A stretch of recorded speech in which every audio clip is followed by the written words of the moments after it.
Hydrochloric acid is done. Moving on to sulfuric acid. What is sulfuric acid? H2SO4. So reaction with dilute sulfuric acid where H2 is plus and SO4 is minus.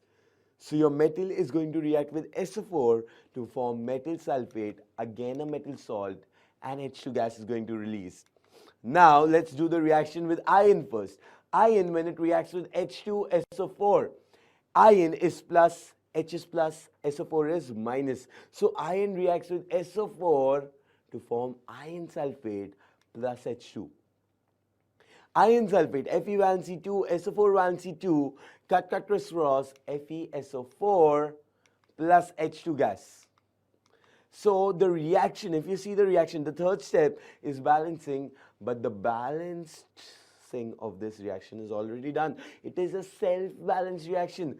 Good thing for you, you don't even have to balance this reaction, but you have to remember to place an arrow over H2. Zn plus H2SO4. This reaction, come on quickly, it is going to form ZnSO4. Why? Because zinc reacts with sulfate to form ZnSO4 plus hydrogen gas. Zinc sulfate plus H2. Let's do one more reaction, magnesium plus H2SO4.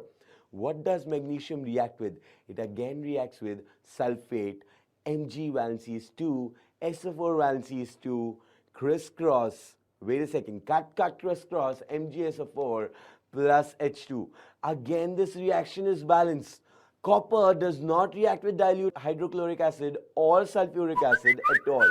This shows that copper is even less reactive than iron. Forget that, you know the reactivity series. So you know that hydrogen comes above copper. So how can copper displace hydrogen ion from the acid? It is that simple. You just have to remember फिर भी Q milli silver oddity. So hydrogen cannot be displaced by copper. Hence copper does not react with any form of acid, especially not with the dilute ones, although it reacts with some concentrated acids. Reaction of metals with solution of other metal salts. Now I've added copper sulfate. Take a clean copper wire and an iron nail, dip it into copper sulfate and iron sulfate. The copper wire in iron sulfate, iron nail into copper sulfate. CuSO4 plus iron. I've dipped the iron into copper sulfate. What happens when the iron is dipped into copper sulfate? Iron, being more reactive than copper, is going to displace copper from iron sulfate, and that copper is going to be given out from FeSO4 plus Cu. What happens to the copper wire in iron sulfate? Do you think copper is going to displace iron? No, it does not. So FeSO4 plus Cu, and the second reaction, there is no reaction at all. The Cu forms a layer on iron nail, but when you stir it or shake it even a little bit, even a slight disturbance, the copper is going to settle down, hence the precipitate sign. Since Cu is less reactive than Fe, it will not displace Fe.